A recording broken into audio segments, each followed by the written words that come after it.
I like the fast Basilius. Wow, getting a block off. Does he have any Eidolons for damage? Nope, and he doesn't really have any mana for a cast, so not a waste by any means, but just putting some pressure on him. That could have gone better. He's going to have to walk all the way around. I do like the Basilius, though. I mean, the armor really helps when you have 0 armor. And it gives you a little bit of mana regen, lets you cast your spells, lets you get your devours off. Doesn't leave you mana blocked. You can go that route instead of a bottle, and then you won't have any regen, but not a huge deal really. And I like this dropping down that in cold feet. And as he's about to CS, that's when you want to do that stuff. Try to get them to commit to the CS, and then you get the attack off. So fast boots and bottle, this is how you play Pugna mid. And Invoker's still playing pretty casually. Just got boots and the wand, and here goes for a nuke. Just gonna try to bait him into this, or hopefully try to get hit. A little bit of sloppy last hitting there. Here comes the decrep, a lot of damage going down, and the meteor dropping down and doing quite a bit of damage to the Pugna. He's in trouble. He's gonna get dropped right here. Nice play by the Pugna. Great save, decrepping himself as he's about to die. Really good save by himself. Wow, that was really cool. I'm glad I caught that. And Eidolons are just gonna see us top and do a crap load of damage to this Enigma if they choose to. You have to be really careful. I mean, 24 damage from each of these, that's like a creep wave just wailing on you. He's going to use them primarily for CSing, but you have to watch out. And they'll love this fast soul ring. It's so good to get a fast soul ring on Enigma. Here comes the Eidolons, and he's going to stun possibly. I know he's got the stun, and they know those heroes are in there, but they have 3, so they're going to have to be a little careful, and that's why they're playing safe. Because they know it's not really worth it. Not worth it to go for that. They'd be like trying to make something happen when all they have is an Enigma and a few Eidolons auto attacking. So they're just gonna tower hug right here, and Fear's gonna try to keep him alive, try to farm up that Blink Dagger, and that's the power of the Enigma right now. He's kind of like a Lich, but better stun obviously, and a little bit better team fight in my opinion. Not as good of gank by any means, but better team fight for sure. So if you can get that fast blink off, get a really good blink initiate, and black hole like 3 or 4 people, that's going to put your team in a huge advantage, especially when you have like a Morphling auto-attacking or an A ult to land right in the middle of all of those heroes grouping up nice and close. So A, once again, just putting some pressure on the Clockwork. He's going to have to back off, taking about 200 damage, and just doing a little bit of auto-attacking. Morphling is surprisingly a little bit low on HP, but it's probably just from Rocket Harass, honestly. He's going to see if he can... Nice. Okay, he's going to pick off those 2 kills, waveforming the creeps away, missing that one, but really cool play. I haven't seen a Morphling bottle in a long time. That's really cool. And I'm pretty sure he just knew the rocket time in there. He knew a rocket was going to come up pretty soon. Backs into the trees, see if he loses attention span and gets a bad rocket off. But it's doing a lot of damage. I mean, that's all the damage that he is taking is from that rocket right there. So, pretty solid play. There hasn't even been a first blood yet. Holy crap. I mean, that Pugna so close to dying there, but really not doing too bad against this Invoker right here. He's probably got his magic wand. Yep, got his magic wand. Popping some regen items thanks to the Crow. I mean, if you're bringing items, why not spend the extra 150 and get the spells? Nice Doom going off in the Enigma. Good save from the ES, and he's going to do creep blocking, which is a really smart plan. Sunstrike coming down from the Invoker, but he's going to juke into these trees. I've never even been in these trees before, but I don't think Enigma is not going to make it out of here. Really good first blood, getting the nice kinetic field off, and that's a really solid chase by their team. And that's why you jungle that Darkseer. They pretty much have 2 solos, and he can actually contribute really well to team fights and ganks, pulling the Enigma out of position. Oh, PowerNet is so good. Trying to deny the haste rune takes multiple attacks, I think, from an illusion. So trying to deny the illusion rune, but not going to happen. Another nuke coming down, and Clockwork's going to try to initiate on this Morphling. Let's see if he can make anything happen here. Going to stun and possibly cog, but he's already transferring to strength. You can see his HP getting bigger, which is smart to do because definitely was in a little bit of danger there. Clockwork could have done a hook initiate, and I don't know, it would have been tough because he could have waveformed out of it pretty easy. So definitely a good idea to back up from that. But game is very, very even right now. Kills are 1 and 1. Did Pugna just get a kill? I'm gonna assume Pugna got a kill because he's top. Pugna got a kill on who died? Darkseer just died apparently. So Pugna nukes down Darkseer. I like the treads. Gives him a lot more mana. Well, gives him more mana. Pugna has like the best intel gain in the game. Horrible strength gain, but really good intel gain. And he's gonna back out of here. He does not want a chance. I mean, when I see something like that, I always just want to be like, ha ha ha, I'm going to drop another blast on you and do a lot of damage, but that can get you caught because he did the forward TP here and the back TP here, so for all he knew, there weren't actually any heroes, and this is not creep stacking, but just moving those creeps. Darkseer is going to start jungling into the Soul Ring, and this is what you do to jungle with the Darkseer. So a lot of pressure going on mid. See how much nuke damage goes down here. We have a Crow as well, but it's a little tricky. He's got that really fast point booster. Looks like he's going to be rushing a Magnum Scepter, which is always great on Invoker. More Nether Blast going down and dropping the defensive Nether Ward. Level 3 Nether Ward already, which is very great. It's really about all you need. A lot of damage coming down from the Nether Ward all around this team, but really well timed initiates there. Vacuum followed by Meteor, followed by some more nuking from the Thrall. That was a really good play by all means. Dropping down Demon, and he's really not farming super fabulously. He's only at 405 gold. He has a Soul Ring, 30 CS, 64 freaking CS on PowerNet. Like, holy crap, dude. This is the level of pro farmers. 64 CS, holy shit. Just trying to pick up more CS here, trying to push back the creep wave. He's being really ballsy because he can be. He knows when he's safe. Clockwork is low HP, and here comes the rocket to do a little bit more damage to him.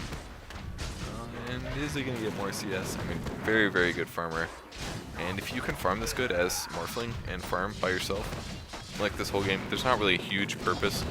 It wouldn't be that cost effective for Scourge to try to gank him. I mean, if they got him in a good Thrall ult, yeah, sure, you can probably kill Morphling, but catching him in that when they have good ward support like this, it's going to be really tough to pull off. I love this ward spot. It's my favorite ward spot, pretty much.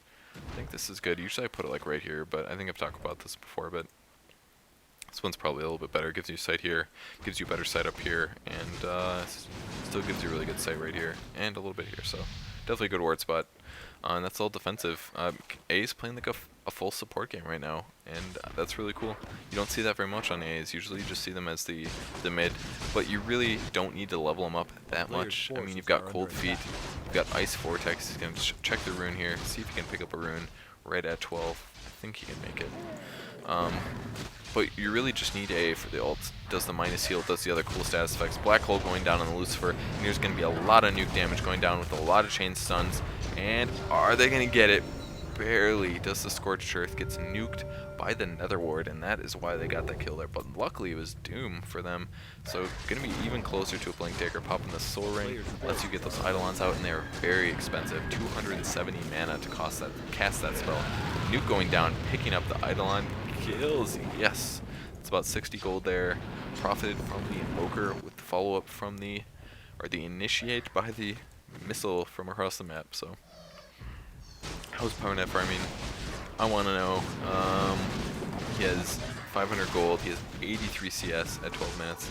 Just got his Ogre Axe. He's probably going to go S and Y, sending the bottle all the way back to base because he's not expecting to get any runes. The Clockwork's runing pretty hard, and there's other heroes that are runing. Yeah, Pugna has a bottle. Morphling has a bottle. He might as well just send it back and bring it back with his next item. PowerNet just getting picked off, and I completely dicked up and missed it. But I'm gonna pretty much say for sure it was a Thrall into his ultimate, which is Static Vortex or some crap, something like that.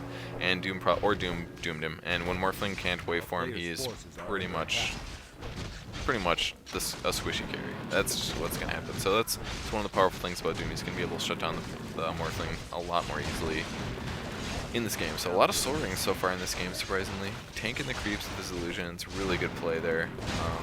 Just want to tank those creep waves, and now they're going to definitely get this tower here. Quas level 4, he's going Quas Extort build probably. He's going to go with the Forged Spirits. And Invoker's still doing pretty solid mid. As well as the Pugna. So a little bit of roaming coming from the ES. He's almost got his wand. He's already got his boots. And Enigma is just going to be like, you know what, I'm going to die. I'm going to be super deep top, but I don't even care. They do so much damage. 43 plus 51. I think Dire Eidolons, I don't know if those are the best ones or not, but he's got to be awfully close. They do a lot of damage. It's really fun to have a bunch of those out and then have a good black hole moment, because then you can black hole and just do disgustingly good DPS from them auto attacking. It's a really fun hero, honestly, and jungling in the enemy jungle, a little tricky to do. You have to be very careful, especially when you're jungling with a Soul Ring and just a Stout Shield. If they catch you off guard with some stuns, you're dead, and that's just how it goes. So Adaptive Strike just getting picked up by Morphling. level 10 is the first time he gets Adaptive Strike, and that's a smart thing to do. I mean, you should look at your enemy team. Do they have any spells that are channeled? Nope. Why get it? You know, it doesn't do, barely does any damage at all. So you should probably just get it late. So probably gonna go the fast SNY or a Black King Bar. I don't know if there's gonna be a BKB. Yeah, you know what, there probably is. It's probably gonna BKB against this Thrall, because if he gets ulted on and doesn't get to waveform out of there, he's gonna get nuked down. And like I said, if you can't cast his Morphling, you're gonna die. So hopefully he can BKB before the Doom comes off, or hits him, because Doom goes through BKB actually, and I'm pretty sure it goes, pretty much for sure goes through BKB. And it doesn't do the damage, but it still does the status effect of you cannot cast for a long time. So I love Darkseer. You can do stuff like that, pull enemies way farther forward than they feel comfortable. And especially if you're doing like a Thrall or something, if you communicate really well, and you do like the vacuum followed by the static field or whatever it's called, it's really good. You like force yourself to initiate on them, and you don't even need like a Blink Dagger or something. You just need good communication. So Blink Dagger on Enigma, I'm really excited to see this go down. There's going to be a lot of really good black holes for the rest of this game. He's farmed, he's got a Soul Ring, he's going to work this into a BKB later. But I'm going to expect BKB, or Blink going down, dropping the, here comes the A ult, so much good follow-up, and this is what happens from immediately picking up the really fast Blink Dagger. So he just got a free double kill there with a little bit of follow-up. It just took A, paying attention, Pugna there, and even ES contributed there, but picking up a really good double kill right there, and they are going to easily get this tower. Unfortunately, nobody last hitting, but PowerNet's still farming good.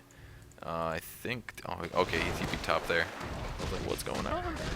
He's gonna head top now. I mean, he's got good defense. If he can keep the creep wave right here, he's very safe. Even mid pressure going on still. Initiate by Clockwork. He's gonna definitely do a lot of damage to CS. He's gonna be constantly stunned. Possibly not. He was backing up. He's a little scared, which is pretty legitimate. And here we go. Darkseer taking some damage. Missiles going down. He's not gonna make it out of that. Doom going down on Pugna. He's also dead. Wow, Doom's gonna get a double kill probably, if not more. Nice, been killed by his teammate. Enigma kills Pugna, but Lucifer then picks up the double on the Enigma, but way better than it could have been. Not a huge deal. This is the power of Doom. Vanguard, Treads, Ring, covers a lot of his bases. He can farm, he has quite a bit of armor. Going for the Frost Armor, it's so good. It's 8 armor for this Frost Armor, and it fills his gaps perfectly. It's such a good build. It's such a good creep to steal on Doom. It's arguably the best. It's like, you have like the Wolf, which is not really the best, and Centaur is very, very good, but it's pretty much like comes down to like Centaur, or do you really need Frost Armor? And at times, Frost Armor is going to save you the game. Like, Doom's the best hero to pick if you're fighting an all melee carry team. You just get Frost Armor, you put it on everybody, and as long as you get it early, they're not going to do good damage to you, and they're going to attack you really slow, and it's awesome. So, Morphling, really fast BKB. Gives you good damage, 24 damage, gives you 10 strength. You can turn that into agility if you really want to, but he's just going to keep the equilibrium about balanced. I think he just popped himself a little bit. Oh, that was in tread switching. So he's going to go mid and farm up some more. I'm going to expect possibly, I don't know what enemy's going to get next. Maybe an Ethereal. Maybe. I'd be surprised. I really don't know. I usually don't. You usually do not see BKB first. He's pretty much getting this completely as a response to Thrall. So yeah, I don't know what he's gonna get. Lots of damage going down on this dragon. Let's look at the minus armor. Non-existent. He must be magic immune or something. But the Forged Spirits do minus armor to normal heroes. Lacrity going down, doing some good damage. I love Treads on Invoker. Just really get that damage up, especially if you go Extort. You got to make up for that plus damage you get from your skills, so why not get Treads? I even like Treads when you have a Wex hero as well. You just do the Cold Snap and you can put out so many more stuns without Forged Spirits. It's just great. I really like Treads on him. So going top, he's got the DD rune. He might be looking for an Initiate right now. I could definitely see that, but he doesn't have beast damage quite yet. He's going to head for some farm, but unfortunately, not a lot of really good targets. Weird, he's going to go staff first. I'm going to expect a force staff. I think you can force staff out of Thrall's kinetic barrier. I'm pretty sure you can. So that's probably what he's going to go for. If he gets silenced also, he's going to get shut down really hard. So, I mean, Thrall's a very powerful hero. If you can catch the enemy invis or, you know, stunned or whatever, like,